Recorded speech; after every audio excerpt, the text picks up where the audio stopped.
Very good evening. Welcome to 5 at 5. గీత దాటద్దు, మాట తూలద్దు, అనవసర విషయాల్లో తలదూర్చద్దు. మీ బిహేవియర్ తో పార్టీకి చెడ్డ పేరు తీసుకురావద్దు. తస్మాత్ జాగ్రత్త. మాట మీరారో మడత పడిపోతుంది. ఇది మొత్తంగా టీడీపీ నేతలకు అధిష్టానం ఇస్తున్న స్ట్రాంగ్ అండ్ స్ట్రైట్ వార్నింగ్. ఒకరు ఇద్దరని కాదు, రాష్ట్ర వ్యాప్తంగా ఈ తరహా వ్యవహారాల్లో తలమునకలైన తెలుగు తమ్ముళ్లకి వరుస పెట్టి హెచ్చరికలు జారీ చేస్తోంది అధిష్టానం. ఈ విషయంలో సీరియస్ గా ఉన్నారు పార్టీ అధినేత చంద్రబాబు నాయుడు.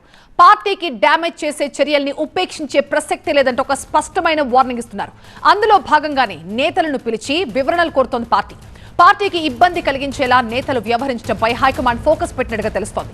గ్రూపులు చేస్తున్న నేతలకి ఇటీవల ప్రొద్దుటూరులో అగ్రనేత లోకేష్ గెట్ అవుట్ అంటూ స్ట్రాంగ్ వార్నింగ్ ఇస్తే, వైసీపీ నేతలతో వేదిక పంచుకున్న బోండా ఉమను పార్టీ ఆఫీస్ కి పిలిచి విచారించింది ద్విసభ్య కమిటీ. అహోబిలం మఠం వ్యవహారాల్లో జోక్యం, టెండర్ల వివాదం సహా పలు అంశాలపై మాజీ మంత్రి భూమా అఖిలప్రియను సైతం ప్రధాన కార్యాలయానికి పిలిపించి వివరణ కోరింది పార్టీ హైకమాండ్. ఏపీ టీడీపీ అధ్యక్షులు పల్లా శ్రీనివాసరావుతో ఆళ్లగడ్డ ఎమ్మెల్యే అఖిలప్రియ సమావేశమయ్యారు. ఆళ్లగడ్డలో ఇటీవల జరిగిన ఘటనలు, అందిన ఫిర్యాదులపై అఖిలప్రియను పార్టీ ఆఫీస్ కి పిలిపించి మాట్లాడింది అధిష్టానం. అహోబిలం ఆలయ వివాదంపై సీఎం చంద్రబాబు తీవ్ర ఆగ్రహంగా ఉన్నారని పల్లా శ్రీనివాసరావు చెప్పారు. పార్టీ క్రమశిక్షణ దాటితే ఎంతటి వారినైనా ఉపేక్షించే ప్రసక్తే లేదంటున్నారు పల్లా. అఖిలప్రియ భర్త జోక్యం ఉండేందుకు వీల్లేదని అధినేత ఆదేశంగా పల్లా శ్రీనివాస్ చెప్పినట్లుగా సమాచారం. మొత్తానికి పార్టీ లైన్ దాటితే కఠిన చర్యలు తప్పవని మూకుమ్మడిగా నేతలకు హెచ్చరికలు పంపుతోంది టీడీపీ హైకమాండ్. గ్రూప్ రాజకీయాలపై నిఘా పెట్టి పలు నియోజకవర్గాల్లోని అంతర్గత కుమ్ములాటలు, వివాదాలు పరిష్కరించాలని చూస్తోంది. మరి హైకమాండ్ దూకుడుతో నేతలు సెటరేట్ అవుతారో లేదో చూడాలి. మా ప్రతినిధి శ్రీధర్ మనకి లైవ్ లో జాయిన్ అవుతున్నారు మరింత సమాచారంతో. శ్రీధర్, చూస్తుంటే టీడీపీ చాలా స్ట్రాంగ్ వార్నింగ్ ఇచ్చినట్టుగానే కనిపిస్తోంది. మరి ఈ నేతలంతా వాళ్ళ దుద్దుడుకు చర్యలు ఆపి పార్టీ లైన్ లో నడవడానికి సిద్ధపడతారా, లేకపోతే రెబల్స్ గా మాట్లాడబోతున్నారా?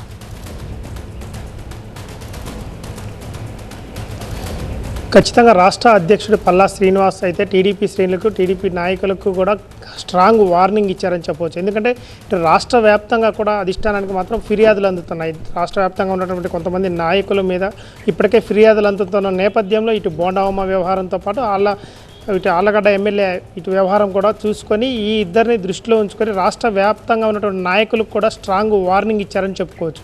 ఎందుకంటే తాజాగా ఇటు బోండా ఉమ వ్యవహారంలో చూసుకుంటే మాత్రం ఇప్పటికే వచ్చి వివరణ ఇచ్చారు. అది ఈరోజు చూసుకుంటే మాత్రం అఖిలప్రియ కూడా ఈరోజు పార్టీ అధిష్టానానికి వివరణ ఇచ్చుకుంటున్నారు. అంటే ఈ ఇద్దరి వ్యవహారమే కాకుండా రాష్ట్ర వ్యాప్తంగా ఉన్నటువంటి నాయకులందరూ కూడా ఇతర పార్టీ నాయకులతో వేదికలు పంచుకోవడం, అదేవిధంగా ఇటు పార్టీని కించపరిచే విధంగా, పార్టీని వేరే విధంగా కూడా పార్టీని ఉద్దేశించి రకరకాల వేదికలపైన మాట్లాడుతున్నారన్న ఫిర్యాదులు అందడంతో మాత్రం పార్టీలో ఉన్నటువంటి నాయకులందరికీ కూడా స్ట్రాంగ్ వార్నింగ్ పల్లా శ్రీనివాస్ ఇచ్చారని చెప్పుకోవచ్చు. ఎందుకంటే 2029 ఎన్నికల లక్ష్యంగా మనం పనిచేయాలి తప్ప ఎక్కడ కూడా ఇతర పార్టీ నాయకులతో వేదికలు పంచుకోవద్దని మాత్రం పల్లా శ్రీనివాస్ అన్నారు. ఎందుకంటే ఇప్పటికే ఇటు ముఖ్యమంత్రి చంద్రబాబు నాయుడు స్పష్టంగా చెప్పారు, ఇతర పార్టీ నాయకులతో ఎక్కడ కూడా వేదికలు పంచుకోవద్దు. ఒకవేళ సంస్మరణ సభ లాంటివి ఆ వేడుకల్లో ఒకవేళ పాల్గొంటే మాత్రం ఆ కార్యక్రమం వరకే ఉండాలి తప్ప ఆ తర్వాత వారితో వేదిక పంచుకోవటం కానీ, వారు ఉన్న సమయంలో పార్టీని ఉద్దేశించి కానీ పార్టీ ప్రతిష్టకు భంగం కలిగించే విధంగా మాత్రం ఎక్కడ కూడా ఎలాంటి మాటలు కూడా మాట్లాడొద్దు అని చాలా స్పష్టంగా చెప్పారు. ఈ నేపథ్యంలో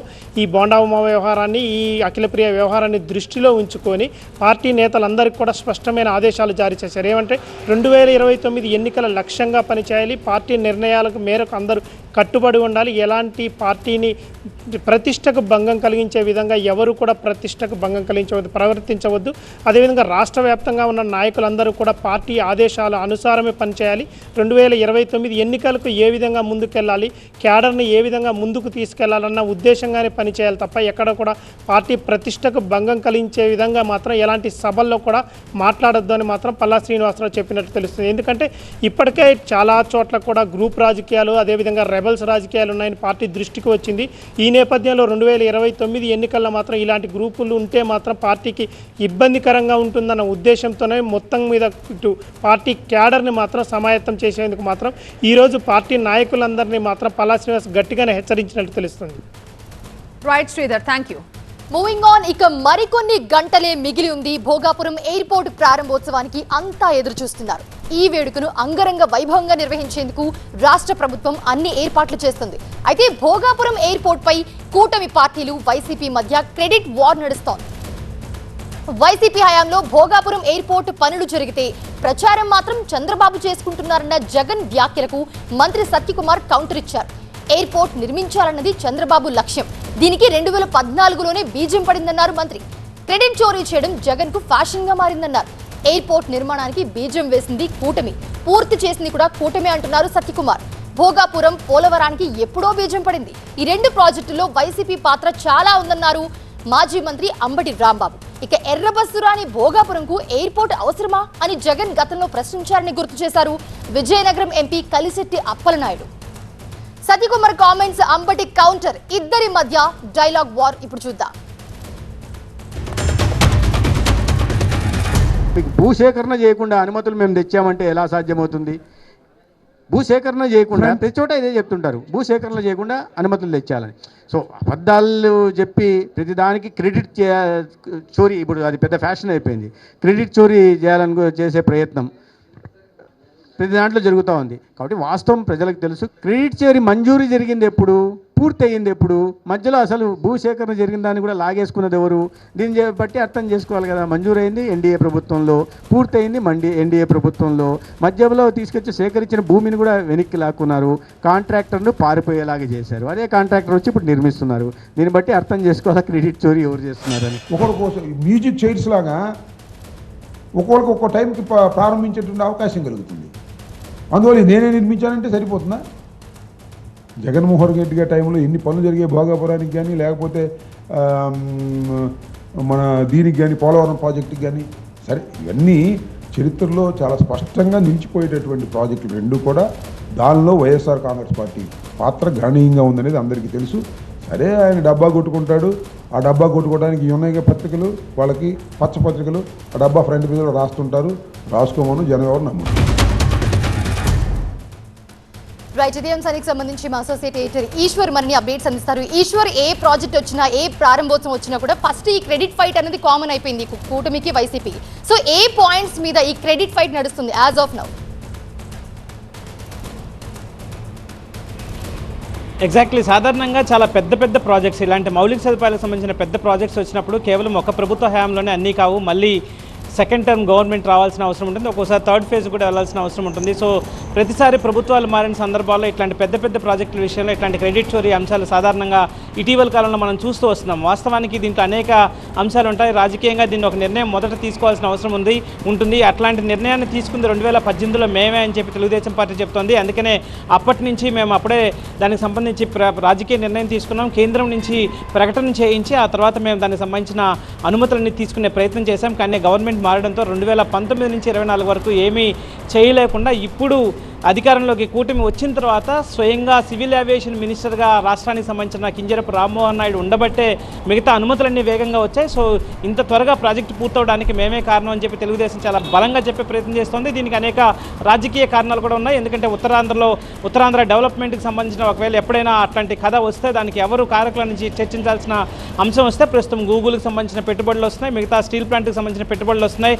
ఈ క్రమంలోనే భోగాపురం ఎయిర్పోర్ట్ కూడా చేరితే ఆ క్రెడిట్ అనేది రేపు ఎలక్టోరల్ ప్రాజెక్టుకి, అంటే రేపు భవిష్యత్తులో రాబోయే ఎన్నికలకు సంబంధించి చాలా ఆ క్రెడిట్ చాలా ఉపయోగపడుతుందని తెలుగుదేశం పార్టీ చాలా స్పష్టంగా ఆ వ్యూహంతో ముందుకు వెళ్తుంది. అదే సమయంలో వైఎస్ఆర్ కాంగ్రెస్ పార్టీ కూడా అంతే గట్టిగా చెప్పే ప్రయత్నం చేస్తోంది. దీనికి సంబంధించి 2018లో అనుమతి, అప్పుడు 18 కంటే కూడా 2020లో దీనికి సంబంధించి వాళ్ళతో జిఎంఆర్తో సంబంధించి వాళ్ళకి అగ్రిమెంట్ అయింది. ఆ తర్వాత భూసేకరణకు సంబంధించి కావచ్చు, ఆ తర్వాత జరిగిన అనేక పరిణామాలు, వాటర్కి సంబంధించిన ప్రాజెక్ట్స్ కావచ్చు, లేకపోతే లీగల్ ఇష్యూస్ని సాల్వ్ చేయడం కావచ్చు, లేకపోతే కేంద్ర అనుమతులు తీసుకురావడం కావచ్చు, 1200 కోట్ల రూపాయలని ఖర్చు చేసి అన్నింటినీ భూసేకరణ నుంచి మిగతా సమస్యలన్నీ తీర్చాం. సో మేము మొత్తం అప్పుడే చెప్పాం 2026 జూన్లోది ప్రారంభానికి సిద్ధం అవుతుంది, దానికి సంబంధించిన ఏర్పాట్లన్నీ మేము పూర్తి చేస్తున్నామని చెప్పి అప్పట్లోనే జగన్మోహన్ రెడ్డి ప్రకటించారు. కాబట్టి ఇది అప్పటి ప్రాజెక్ట్, ఇది దానికి చేయాల్సిన చిత్తశుద్ధితో మేమే చేశామన్నట్టుగా చెప్పే ప్రయత్నాన్ని వైఎస్ఆర్ కాంగ్రెస్ పార్టీ చెప్తుంది. సో మొత్తానికి ఈ 2 పార్టీల క్రెడిట్ చోర్ వెనక చాలా దీనికి సంబంధించిన ఒక ఎమోషనల్ అలాగే ఎలక్టోరల్ ప్రాజెక్ట్గా 2 పార్టీలు చూస్తున్నాయి. ఉత్తరాంధ్రలో డెవలప్మెంట్ శాఖ ఎవరు చేశారంటే దానికి మేమే, ఆ పేటెంట్ మాకే ఉందని చెప్పుకోవడానికి 2 చేస్తున్నాం. ఎందుకంటే ఎన్నికలకు సంబంధించి ఎన్నికల్లో ఎలక్షన్స్కి వెళ్ళే ముందు అభివృద్ధికి సంబంధించిన వాటన్నిటిని ఓన్ చేసుకోవాల్సిన అవసరం ఉంటుంది. కాబట్టి ఇప్పుడు తాత్కాలికంగా క్రెడిట్ ఎవరిదన్న దానికంటే కూడా 2029 ఎన్నికలను దృష్టిలో పెట్టుకునే 2 రాజకీయ పార్టీలు పెద్ద ఎత్తున మా క్రెడిట్ మాదే అంటే మాదే చెప్పే ప్రయత్నాన్ని చేస్తున్నాయి. అందుకనే సత్యకుమార్ వారి వ్యాఖ్యల్లో చూస్తే ఆయన చెప్పిన దాని ప్రకారం అప్పట్లో 2018లోనే నిర్ణయం తీసుకున్నప్పుడు 2019లో అధికారంలోకి వచ్చిన జగన్కి ఎట్లా ఈ క్రెడిట్ వస్తుందని చెప్పే ప్రయత్నాన్ని వాళ్ళు చేస్తుంటే అసలు GMRతో అగ్రిమెంట్ అయిందే 2020లో కాబట్టి అప్పటి నుంచి అనేక అనుమతులు తీసుకురావడం, అసలు ప్రధానంగా సేకరణ భూసేకరణకు సంబంధించి అనేక అడ్డంకులు వస్తే 1200 కోట్ల రూపాయల వరకు దాన్ని ఖర్చు చేశాం. దానికి లీగల్గా కూడా చాలా ఇష్యూస్ వచ్చాయి. అక్కడ ఉన్న రైతులతో ఒప్పించి ఆ భూమిని తీసుకోవడం చాలా పెద్ద ప్రక్రియ. సో ఆ క్రెడిట్ మాదే అన్నది వైఎస్ఆర్ కాంగ్రెస్ పార్టీ క్లెయిమ్ చేసుకుంటున్న నేపథ్యం కాబట్టి ఖచ్చితంగా ఇద్దరు క్లెయిమ్ చేసుకుంటున్న పరిస్థితి కనిపిస్తుంది. అయితే దీన్ని డిసైడ్ చేయాల్సింది ప్రజలు, ఎవరు చిత్తశుద్ధితో పనిచేశారు, ఎవరికి ఈ క్రెడిట్ ఇవ్వాల్సిందే అన్నది ఎలక్షన్ టైంలో ప్రజలే నిర్ణయం తీసుకుంటారు. ఈ లోపు అయితే ఇట్లాంటి రాజకీయ ఇట్లాంటి టేక్ ఆఫ్లు జరుగుతూనే ఉంటాయి. వాస్తవానికి అది ఇంకా ఆ ప్రాజెక్టు టేక్ ఆఫ్ కాకముందే ఈ రాజకీయ విమానాల టేక్ ఆఫ్లు అయితే దాని చుట్టూ భోగాపురం చుట్టూ చక్కర్లు కొడుతున్న నేపథ్యం అయితే ప్రస్తుతం కనిపిస్తోంది. దీంట్లో ఎవరూ తగ్గట్లేదు. సో ఒకరోజు ముందుగానే దానికి సంబంధించి వైఎస్ జగన్మోహన్ రెడ్డి స్వయంగా ట్వీట్ చేస్తూ దానికి సంబంధించి అప్పట్లో అక్కడికి వెళ్ళడానికి సీడ్ యాక్సిస్ రోడ్లని ఏర్పాటు చేయడానికి 55,000 కోట్ల రూపాయలతో దాదాపుగా 77 మీటర్ల వెడల్పులో దానికి సంబంధించి అప్పట్లో ఇప్పటికీ ఉన్న కేంద్ర రహదారుల శాఖ మంత్రి నితిన్ గడ్కరీతో ప్రకటన చేయించాం. కానీ ఆ రోడ్లను కూడా పూర్తి చేయించలేని స్థితిలో ప్రస్తుత కూటమి ప్రభుత్వం ఉంది. ఇది వీళ్ళు క్లెయిమ్ చేసుకుంటున్నారు, ఏమీ చేయకుండానే క్రెడిట్ క్లెయిమ్ చేసుకుంటున్న నేపథ్యం కనిపిస్తోంది అన్నట్టుగా వైఎస్ఆర్ కాంగ్రెస్ పార్టీ కూడా చాలా పెద్దగా ఆరోపణలు చేస్తోంది. దానికి సంబంధించి స్వయంగా ధర్మాన ప్రసాదరావు శ్రీకాకుళం నుంచి విశాఖకు వచ్చి ప్రెస్ మీట్ని ఏర్పాటు చేయడం జరిగింది. శ్రీకాకుళంలో ఉంటే మీడియా ఫోకస్ అటెన్షన్ అంత ఉండదని చెప్పి ఆయన విశాఖ పార్టీ కార్యాలయానికి వచ్చి దానికి ఆ క్రెడిట్ మొత్తం మాదే, ఇది తెలుగుదేశం పార్టీకి ఇట్లాంటి క్రెడిట్ చోరీ అలవాటాయంటూ ఉత్తరాంధ్ర ప్రాంతానికి సంబంధించి ఏమీ చేయలేదు, ఉత్తరాంధ్ర ప్రజలు ఎందుకు అంత కక్ష మీరు పెట్టుకున్నారన్నట్టుగా ఇంకా అడ్వాన్స్గా ఆయన మాట్లాడే ప్రయత్నం చేశారు. సో ఈ ఇద్దరి పొలిటికల్ నరేషన్ చూస్తే చాలా ఆసక్తికరంగా ఉంది. అయితే రేపు ఎన్నికల సమయానికి ఎవరు దీన్ని ఓన్ చేసుకుంటారు, ప్రజలు ఎవరు చేశారని ప్రజలు నిర్ణయిస్తారన్న చూడాల్సిన నేపథ్యం కనిపిస్తోంది. ప్రస్తుతం అమరావతి నిర్మాణం ఎలా జరుగుతుంది, అదే సమయంలో విశాఖలో అనేక పెద్ద ప్రాజెక్టులు వస్తున్న నేపథ్యం కనిపిస్తుంది కాబట్టి సో ఇట్లాంటి క్రమంలో ఏమాత్రం అభివృద్ధికి సంబంధించి ఓన్ చేసుకోవాలి, అభివృద్ధి నమూనా మాదని చెప్పే ప్రయత్నం చేయాలి కాబట్టి దానికి సంబంధించిన వారుగా దీన్ని చూడాల్సిన నేపథ్యం అయితే కనిపిస్తుంది. ఇక తెలంగాణలో నేతల సెక్యూరిటీ అంశం మరోసారి వివాదం రాజేసింది. హాస్పిటల్లో చికిత్స పొందుతున్న మాజీ ఎమ్మెల్యే పెద్ది సుదర్శన్ రెడ్డి ఒత్తిడి కారణంగానే అనారోగ్యం పాలయ్యారన్నారు బీఆర్ఎస్ నేత ఆర్ఎస్ ప్రవీణ్ కుమార్. ఎన్నో అంశాలపై పోరాడిన సుదర్శన్ రెడ్డికి ఎందుకు భద్రత కుదించారని ప్రశ్నించారు. కొందరు కాంగ్రెస్ నేతలకి ఏ కారణం చేత భద్రత ఇచ్చారో అర్థం కావడం లేదన్నారు ఆర్ఎస్ ప్రవీణ్ కుమార్. అదే సమయంలో తమ పార్టీకి చెందిన మాజీ మంత్రులకి సైతం భద్రత కల్పించడం లేదని ఆందోళన వ్యక్తం చేశారు. భద్రత తగ్గించడంతో బీఆర్ఎస్ నేతల ప్రాణాలకి ముప్పు ఉందంటూ సంచలన వ్యాఖ్యలు చేశారు ఆర్ఎస్ ప్రవీణ్ కుమార్. ఆయన వ్యాఖ్యల సారాంశం ఏంటో ఇప్పుడు చూద్దాం.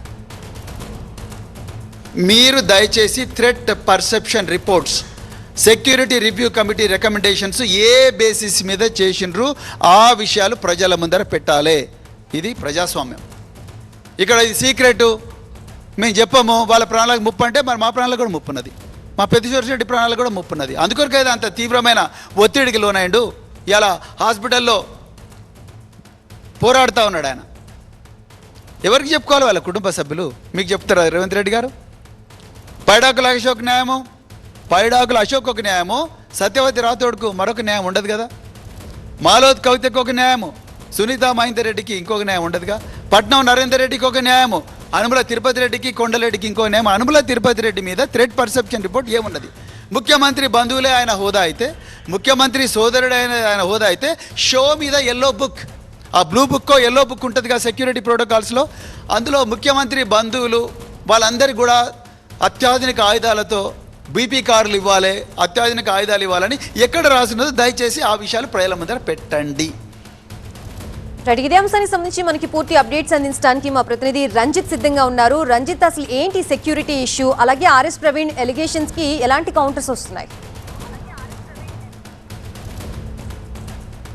సెక్యూరిటీ రివ్యూ కమిటీ ప్రతి 3 నెలలకు ఒకసారి కూర్చొని కూడా ఈ నేతలకు సంబంధించి సెక్యూరిటీ రివ్యూ చేస్తుంది. ఒకవైపు మావోయిస్టులకు సంబంధించి ఇష్యూ తగ్గుముఖం పట్టిన తర్వాత చాలామంది రాష్ట్రంలో ఉన్నటువంటి మాజీ మంత్రులకు కావచ్చు, ఆ తర్వాత మాజీ ఎమ్మెల్యేలకు ఈ సెక్యూరిటీని తీశారు. ముఖ్యంగా 1+1, 2+2 ఉన్నటువంటి గన్మెన్లను కుదించారు. 1+1 ఉన్నటువంటి గన్మెన్లను తీసేయడంతో పాటు 2+2 ఉన్నటువంటి గన్మెన్లను వారికి థ్రెట్ పర్సెప్షన్ చూసిన తర్వాత వారందరికీ సెక్యూరిటీ తొలగించారు. ఒకవేళ వారికి ఇంకా సెక్యూరిటీ రివ్యూ కమిటీ ఇక్కడ మానిటర్ చేసిన తర్వాత వారికి ఉన్న పర్సెప్షన్ కారణంగా కొంతమందికి గన్మెన్లను కూడా కుదించిన పరిస్థితి ఉంది. కానీ ఇప్పుడు ఈ గన్మెన్లను కుదించిన అంశమే ఇప్పుడు వివాదాస్పదం అవుతుంది. చాలామంది నేతలకు ఇక్కడ గన్మెన్లను కుదించడం ద్వారా వారు అనేక రకాలుగా థ్రెట్ బయట ఎదుర్కొంటున్నారన్నటువంటి విషయాన్ని ఆర్ఎస్ ప్రవీణ్ కుమార్ చెప్తున్నారు. ఇప్పుడు అయితే హాస్పిటల్లో చికిత్స పొందుతున్నటువంటి పెద్ది సుదర్శన్ రెడ్డికి కూడా ఇక్కడ ఏదైతే సెక్యూరిటీ రివ్యూ కమిటీ మీటింగ్ తర్వాత ఇద్దరు గన్మెన్లను తొలగించారు. ఆ గన్మెన్లను తొలగించినప్పటి నుండి కూడా అతను అనేక రకాలుగా స్ట్రెస్కి గురవుతున్నారు. కొన్ని వివాదాస్పద అంశాల్లో అతనికి సంబంధించి అందులో ఇన్వాల్వ్ అయినటువంటి నేపథ్యంలో ఖచ్చితంగా అలాంటి నేతలకు సెక్యూరిటీ ఉండి తీరాల్సి ఉంటుంది. కానీ అలా కాకుండా సెక్యూరిటీ తొలగించడం ఒకవైపు కేసు అనేక కీలక అంశాలను అతను వెలుగులోకి వస్తున్నటువంటి నేపథ్యంలోనే ఆ సెక్యూరిటీ పాయింట్ ఆఫ్ వ్యూలో చాలా స్ట్రెస్కి గురై అతనికి అనారోగ్య పరిస్థితికి దారితీసింది అన్నటువంటి విషయాన్ని ఆర్ఎస్ ప్రవీణ్ కుమార్ చెప్తున్నారు. మరోవైపు కాంగ్రెస్ ఎమ్మెల్సీ బల్మూరి వెంకట్ మాత్రం ఇది కేవలం సెక్యూరిటీ రివ్యూ కమిటీ అనేది పూర్తిగా పోలీసుకి సంబంధించి పరిధిలోకి వస్తుంది. వాళ్ళు సెక్యూరిటీ మానిటర్ చేసిన తర్వాతనే ఎవరైతే అవసరం ఉంటుందో వాళ్ళకి మాత్రమే సెక్యూరిటీ ఇస్తారు తప్ప సెక్యూరిటీ పర్సెప్షన్లో నేను వారికి సెక్యూరిటీ ఖచ్చితంగా విరమించుకునేటువంటి అంశం గతంలో బీఆర్ఎస్ ప్రభుత్వంలో కూడా ఉంటాయి. సో అదే ప్రోటోకాల్ ఇప్పుడు కూడా పోలీసులు చేస్తున్నారన్నటువంటి విషయాన్ని చెప్తున్నారు. కానీ చాలామంది ఏదైతే ఇక్కడ కాంగ్రెస్ పార్టీకి సంబంధించి ప్రజెంట్ ఎలాంటి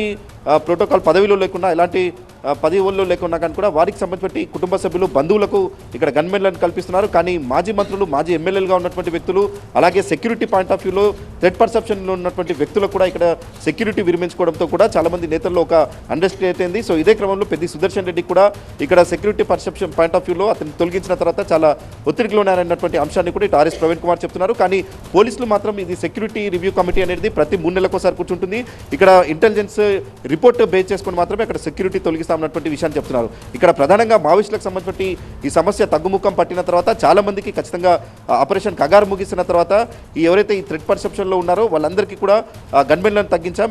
ఎక్స్ట్రీమిస్ట్ ఏరియాలో ఉన్నటువంటి నేతలకు కూడా తమ గన్మెన్లను తగ్గించాం. ఇది పూర్తిగా పోలీసులకు సంబంధించిన అంశం. ఇక్కడ పోలీసులు ఎక్కడైతే ఈ సెక్యూరిటీ రివ్యూ కమిటీ కూర్చున్న తర్వాత అన్ని కోణాల్లో కూడా వెరిఫై చేసిన తర్వాతనే ఎలాంటి థ్రెట్ పర్సెప్షన్ లేదన్న తర్వాతనే అక్కడ గన్మెన్లను ఉపసంహరించుకున్నాం. ఒకవేళ కొంతమంది బీఆర్ఎస్ పార్టీకి సంబంధించిన నేతలకు కూడా ఇప్పటికీ ఇంకా కొంతమంది గన్మెన్లకు కల్పిస్తున్నాం. కేవలం వారికి ఉన్నటువంటి కేసులు కావచ్చు, గతంలో ఉన్నటువంటి ట్రాక్ రికార్డ్ కావచ్చు, ఆ తర్వాత ఉన్న థ్రెట్ పర్సెప్షన్ కావచ్చు, ఇలాంటి అంశాలను పరిగణలోకి తీసుకొని కొంతమందికి సెక్యూరిటీ కల్పించాం. కానీ మేజర్గా సెక్యూరిటీ తొలగించడానికి అనేక కారణాలు ఉంటాయి. అది పోలీస్కి సంబంధించిన అంశం కాబట్టి ఇందులో ఎవరికి తమ వివరణ ఇచ్చుకోవాల్సిన అవసరం లేదని కూడా ఇటు పోలీసులు చెప్తున్నారు. మరోవైపు ఇదే అంశంపై కూడా ఆర్ఎస్ ప్రవీణ్ కుమార్ ఆగ్రహం వ్యక్తం చేస్తుంటే కాంగ్రెస్ నేత మాత్రం ఇది గత ప్రభుత్వంలో జరిగినటువంటి వ్యవహారమే ఇప్పుడు పోలీసులు చేస్తున్నారు. గతంలో కూడా కాంగ్రెస్కి సంబంధించిన మాజీ మంత్రులకు కూడా అక్కడ గన్మెన్లను తొలగించారు. ఆ తర్వాత కాంగ్రెస్కి సంబంధించిన అనేక కీలక నేతలకు అక్కడ గన్మెన్లను తొలగించారు. సో ఇప్పుడు కూడా కేవలం సెక్యూరిటీ పాయింట్ ఆఫ్ వ్యూలోనే పోలీసుల సంబంధించిన అంశం పోలీసులు దాన్ని పరిగణలోకి తీసుకున్న తర్వాతనే ఈ గన్మెన్లను ఉపసంహరించుకున్నారు తప్ప ఇందులో ఎలాంటి వివాదాస్పద కోణం లేదనేది మాత్రం కాంగ్రెస్కి సంబంధించిన ఎమ్మెల్సీ చెప్తున్నారు. Right, thank you Ranjith. Fourth exclusive news AP నుంచి. ఏపీలో అంశం ఏదైనా కూటమి నేతలు వర్సెస్ వైసీపీ నేతలుగా మారుతోంది. ఏపీలో పొగాకు వ్యాపారి కిడ్నాప్ పై రాజకీయ మంటలు చెలరేగుతున్నాయి. ఈ వివాదంతో తమ పార్టీకి చెందిన మాజీ ఎమ్మెల్యేని ఇబ్బందులకు గురి చేస్తున్నారని వైసీపీ నేతలు మండిపడుతున్నారు. మాజీ ఎమ్మెల్యే ముస్తఫా అక్రమ వ్యాపారం చేస్తున్నారని టీడీపీ నేతలు ఆరోపిస్తున్నారు. పొగాకు వ్యాపారి కిడ్నాప్ కేసులో గుంటూరు మాజీ ఎమ్మెల్యే కుమారుడి హస్తం ఉన్నట్టు విమర్శలు వెల్లువెత్తుతున్నాయి. మొన్న అర్ధరాత్రి ఏలూరుకి చెందిన వ్యాపారి సిబ్బంది నూజివేడ్లో కిడ్నాప్ కి గురయ్యారు. మాజీ ఎమ్మెల్యే ముస్తఫా కుమారుడు బషీర్ సహా 5గురిపై కేసు ఫైల్ చేశారు నూజివేడ్లో. 5గురు కిడ్నాపర్లని పోలీసులు అదుపులోకి తీసుకున్నారు. ఏలూరులో కేసు ఫైల్ చేసి నిందితుల్ని నూజివేడ్ పోలీసులకు అప్పగించారు. సూత్రధారి బషీర్ కోసం పోలీసులు గాలిస్తున్నారు. ముస్తఫాని కావాలని వేధిస్తున్నారని మండిపడ్డారు మాజీ మంత్రి అంబటి రాంబాబు. ముస్తఫా అక్రమ వ్యాపారాలు చేస్తూ ఉంటారని ఆరోపించారు టీడీపీ నేత ఎంఎస్ బేగ్. జగన్ ప్రోద్బలంతోనే ముస్తఫా ఆగడాలు రోజురోజుకి పెరిగిపోతున్నాయని విమర్శించారు.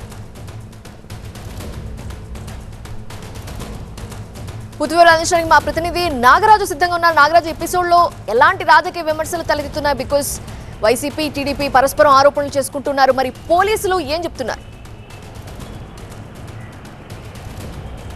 అంటే మొత్తం మీద ఈ వ్యవహారం ఒక వ్యాపారానికి సంబంధించిన లావాదేవీలో తలెత్తిన వివాదం రాజకీయ రంగు పులుముకుంది.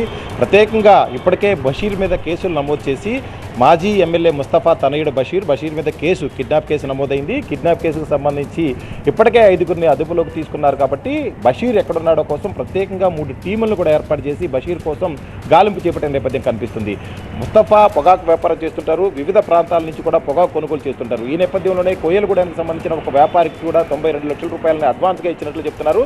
అందులో 62 లక్షల రూపాయలకు సంబంధించిన పొగాకును ఇప్పటికే ఆ వ్యాపారి ముస్తఫా కంపెనీకి సప్లై చేయడం జరిగింది. అయితే మిగిలిన 30 లక్షలకు సంబంధించి ఇద్దరి మధ్య వివాదం నెలకొని ఉంది. ఎందుకంటే ముఖ్యంగా రేటు తగ్గుతూ ఉంది. పొగాకు సంబంధించి గత కొంతకాలంగా రేటు తగ్గుతుంది కాబట్టి తక్కువ రేటుకి సప్లై చేయలేని వ్యాపారి చెప్పగా, కాదు ముందుగా కుదుర్చుకున్న ఒప్పందం ప్రకారం సప్లై చేయాల్సిందే అని చెప్పి ముస్తఫా వాదించినట్లుగా కూడా తెలుస్తుంది. ఈ క్రమంలోనే వ్యాపారి తన వద్ద ఉన్న కొన్ని పొగాకు బిళ్లను లారీలో తన కొడుకు చేత ఇప్పించి గుంటూరులోని మరొక వ్యాపారికి పంపిస్తుండగా బషీర్, ఎవరైతే మాజీ ఎమ్మెల్యే ముస్తఫా తనయుడున్నాడో బషీర్ నూజివీడు వద్ద ఆ లారీని అదేవిధంగా వ్యాపారి తనయుడిని కూడా కిడ్నాప్ చేసినట్టుగా కూడా పోలీసులు ఇప్పటికే కేసు నమోదు చేయడం జరిగింది. మరొక వైపు ఈ వివాదం రాజకీయ రంగు పలుకుతుంది. కావాలని చెప్పి ముస్తఫాని వేధిస్తున్నారు. ముస్తఫా కుమార్తె ఈరోజు గుంటూరు వైసీపీ సిటీ అధ్యక్షురాలుగా ఉన్నారు కాబట్టి భయపెట్టే క్రమంలో భాగంగానే ప్రభుత్వం ఇటువంటి అక్రమ కేసులు బనాయిస్తుందని చెప్పి అంబటి రాంబాబు ఆరోపిస్తూ ఉన్నారు. దీన్ని టీడీపీ నేతలు కూడా తిప్పికొడతా ఉన్నారు. గతంలో చూసుకున్నట్టయితే బషీర్ మీద అనేక ఆరోపణలు ఉన్నాయి, అనేక కేసులు కూడా ఉన్నాయి కాబట్టి వీటన్నిటిని కూడా పరిగణలోకి తీసుకుని ముఖ్యంగా ముస్తఫా రాజకీయ ప్రాబల్యం ఉండడం, అదేవిధంగా జగన్మోహన్ రెడ్డి ప్రోద్బలంతోనే ఇవన్నీ చేస్తున్నారని కూడా టీడీపీ నేతలు ఆరోపిస్తున్న నేపథ్యం కనిపిస్తుంది. అయితే ఇప్పటివరకు అయితే 5గురిని అదుపులోకి తీసుకున్నారు కాబట్టి బషీర్ని 6వ నిందితుడిగా చేర్చి అరెస్ట్ చేయాల్సి ఉంది. ఇప్పటికే కేసు నమోదైంది కాబట్టి ఆ నిందితుడిగా ఉన్న బషీర్ కోసం ప్రత్యేకంగా 3 టీమ్స్ని ఏర్పాటు చేసి బషీర్ హైదరాబాద్ వెళ్ళినట్టుగా కూడా పోలీసులు భావిస్తున్నారు. ఈ నేపథ్యంలోనే హైదరాబాద్తో పాటు రాష్ట్రంలోని మిగతా ప్రాంతాల్లో కూడా బషీర్ కోసం గాలిస్తున్నట్లుగా పోలీసులు చెప్తున్నారు. ఇదే విషయాన్ని గుంటూరుకు సంబంధించిన ఎస్పీ కూడా స్పష్టం చేసిన నేపథ్యం కనిపిస్తుంది. కేసు నూజివీడు పోలీస్ స్టేషన్లో నమోదైంది కాబట్టి నూజివీడు పోలీసులు రాష్ట్రంలోని వివిధ ప్రాంతాలకు కూడా వెళ్లారు, అదేవిధంగా హైదరాబాద్కు కూడా వెళ్లారు. అక్కడ కూడా బషీర్ కోసం గాలించి బషీర్ని త్వరలోనే అదుపులోకి తీసుకుంటామని పోలీసులు చెప్తున్నారు. మరికొద్ది రోజుల్లోనే అరెస్ట్ చేసే అవకాశం అయితే మాత్రం చాలా స్పష్టంగా కనబడుతుంది. ట్రైనీ ఐపీఎస్ ఉదయ్ కృష్ణారెడ్డిని అత్తాపూర్ పోలీసులు ఉపరపల్లి కోర్టులో హాజరుపరిచారు. లైంగిక వేధింపుల కేసులో ఉదయ్ కృష్ణ నిన్న మిర్యాలగూడలో అరెస్ట్ అయ్యారు. ఈ నెల 22 నుంచి పరారీలో ఉన్న ఉదయ్ కృష్ణారెడ్డిని పోలీసులు మిర్యాలగూడలో అదుపులోకి తీసుకున్నారు. అక్కడి నుంచి సికింద్రాబాద్ టాస్క్ ఫోర్స్ ఆఫీసుకు తరలించారు. ఉదయం ఉస్మానియా ఆసుపత్రిలో వైద్య పరీక్షలు నిర్వహించిన తర్వాత ఉపరపల్లి కోర్టులో హాజరుపరిచారు. ఇక జాతీయ పోలీస్ అకాడమీలో తనపై వేధింపులకు పాల్పడ్డాడని మహిళా ట్రైనీ ఐపీఎస్ ఇచ్చిన ఫిర్యాదుతో ఉదయ్ కృష్ణారెడ్డిపై ఈ నెల 18న అత్తాపూర్ పోలీసులు కేసు నమోదు చేశారు. లైంగికంగా వేధించడంతో పాటు వ్యక్తిగత వీడియోలను తన భర్తకు పంపించి ఇబ్బందులకు గురి చేశాడని బాధితురాలు ఫిర్యాదు చేయడంతో పలు సెక్షన్ల కింద పోలీసులు కేసు నమోదు చేసి విచారణ చేపట్టారు. విచారణలో భాగంగా ఉదయ్ కృష్ణారెడ్డికి నోటీసులు ఇచ్చేందుకు వెళ్లగా పోలీసులకు కనిపించకుండా పోయారు. సెల్ ఫోన్ కూడా స్విచ్ ఆఫ్ కావడంతో 4 ప్రత్యేక బృందాలతో గాలించారు. ఈ క్రమంలోనే ఉదయ్ కృష్ణారెడ్డిని మిర్యాలగూడలో అదుపులోకి తీసుకున్నారు.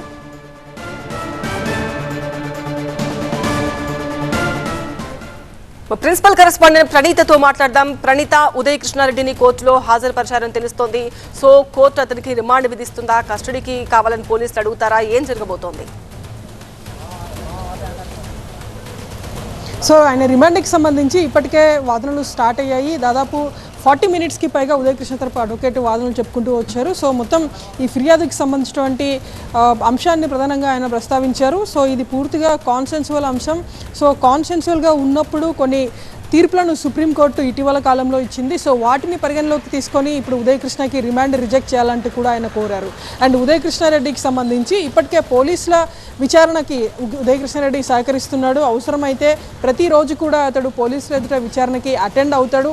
సో ఇప్పుడు ఉదయ్ కృష్ణారెడ్డికి సంబంధించినటువంటి సెల్ ఫోన్తో పాటు ఏదైతే ఎవిడెన్స్ ఉందో అదంతా కూడా ఇప్పటికే పోలీసులు సీజ్ చేశారు. ఉదయ్ కృష్ణారెడ్డిని ఇంకా ప్రత్యేకించి విచారించాల్సింది కూడా ఏమీ లేదు కాబట్టి ఉదయ్ కృష్ణారెడ్డి బయట ఉన్నా సరే లోపల జైల్లో ఉన్న ఒకటే అనేటువంటి భావనతో చెప్తూ తన వాదన వినిపిస్తూ ఉదయ్ కృష్ణారెడ్డి రిమాండ్ని రిజెక్ట్ చేయాలంటూ కూడా ఆయన కోరారు. అండ్ సేమ్ టైం ఇన్సిడెంట్ జరిగిందంటా కూడా నేషనల్ పోలీస్ అకాడమీలో కావటం, సో అక్కడ ప్రతిదీ కూడా ప్రతి ఎవిడెన్స్ కూడా స్టోర్ చేయబడి ఉంటుంది కాబట్టి సాక్షులను తారుమారు చేసేటువంటి అవకాశం ఎక్కడా కూడా ఉండదు. వీడియో ఎవిడెన్స్ ట్యాంపరింగ్ ఎక్కడ కూడా ఉండదు కాబట్టి ఆయనకి రిమాండ్ రిజెక్ట్ చేయాలంటూ కూడా ఆయన తరపు అడ్వకేట్ వాదించారు. సో ఈ కేసులో అక్కడ ఇన్సిడెంట్ జరిగింది ఎన్పీలో కాబట్టి అక్కడ సాక్షులందరూ కూడా ఐపీఎస్ ఆఫీసర్సే ఉంటారు.